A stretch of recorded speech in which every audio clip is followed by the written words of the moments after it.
Peace. I'm GensuDean, producer. My righteous name is Shavuddin Allah. Shavuddin. Shavuddin. Shavuddin. Yeah. Okay, It means, what's that mean? it means king of victorious and universal path. Shah in Arabic means king or leader. The VU was that victorious universe. Like when I got knowledge of self, it was clear for us not to be caught up into Arab culture, because the Islam that we dealt with was our self-Lord and Master. It wasn't Arab culture, although there was a lot of that in the early days. There was a lot of Arabic using words, and I mean, Allah is an Arabic word. There was a lot of that, and although through numerology and we would and using acronyms, gods would change things around. Oh, Allah, arm, leg, arm, head. But that doesn't evade the fact that Allah is an Arabic word. But the gods made it clear that it was not a religious thing that we were doing. And so I wanted to use, when I was given the name from this sister from Pelon, this older sister. She gave you the name, Shah. She said Shafuddin. Shafuddin. But I changed it because I wanted to use Allah's math in my name as well. So the VU, instead of the Arabic spelling, I believe was SHAFUDE with the slash, or DIN. So I changed it so that it was a combination of the Arabic language and Allah's supreme math. So it was Shavuddin, and Deen means path or the way. So king of victorious universal path. Okay. And the very first time you heard the black man is God was when? Late 87, early 88. I was in the lunchroom. Yeah. What grade were you in? I was 11th grade. I was 11th grade. Okay. Wow, that was a long time ago.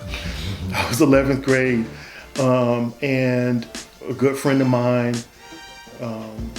Carl Hallaker, and he was with my good friend Craig Wilson, and they were talking about the black man was God, and they no longer wanted to be called by their honorable names. They had took the names King K1 God Allah and Shaquan Latif God Allah. And what impression did that have on you in terms of, like, I mean, did you come from like a Christian background? Yes, sir. My roots are in Mississippi. My mother and father are from Mississippi. Okay. But my father was in the Army, so I grew up all over the place. Yes, sir. Christian household, but we weren't browbeat with it, but it was regular black family in the 70s. Sunday we going to church. Yeah. But it was, ironically, it was a Protestant type church. So it was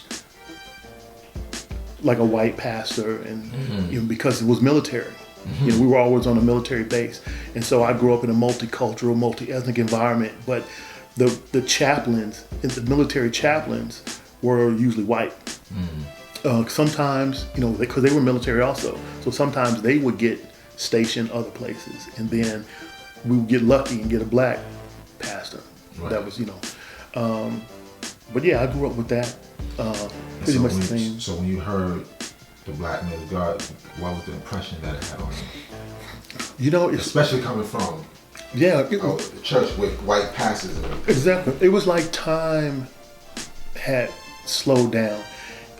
If you ever seen the movie The Matrix, when Neo finally starts to make knowledge born of who he is, he just saw the Matrix differently, and it was almost instantaneous.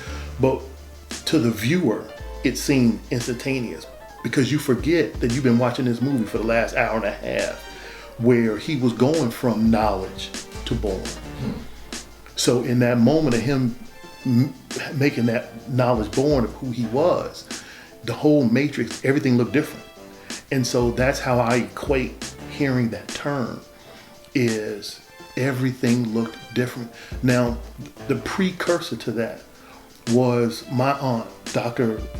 Dorothy Alexander, peace be upon her. She was the Dean of Academic Skills at Grambling State for many years.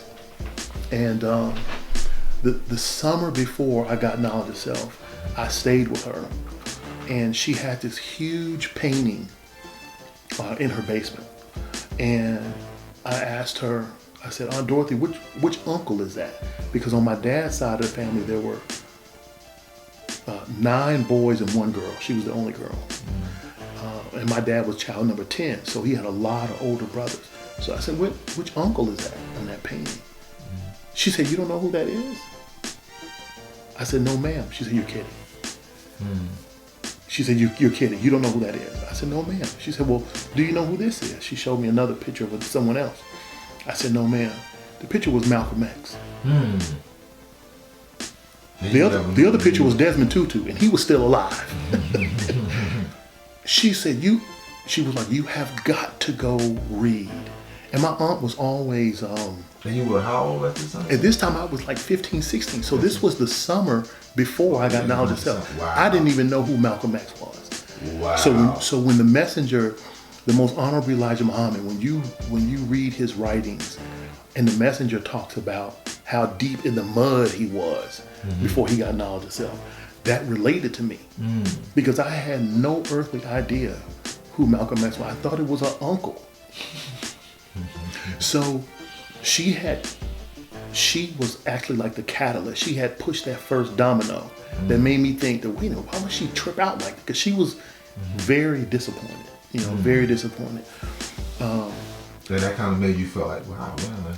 Yeah, like what's going on? Is it like maybe there's another world that I'm unaware of? And I've always been an inquisitive child. So when they were talking about the black man as God, it just was like that moment in the Matrix. Now, not to infer that my understanding was like Neo at that time, but just that things started to look completely different. Hearing that verbiage. And then, I just don't even recall a time of me resisting. You know how some people you meet and you share concepts or ideologies with them and they give you all that punch back. I don't even recall me resisting the knowledge. Just like me, I took an open container and was like, just pour it in, like I'll receive it. It was a very magical time, G. It was a very magical time, and I'm sure everyone has a story. Not that mine is greater than the next, but we are all cells in the body of the one, and so each experience of that cell is important. And so that is what it was, man. When I heard that statement, everything slowed down and the world looked different. If Mecca did this.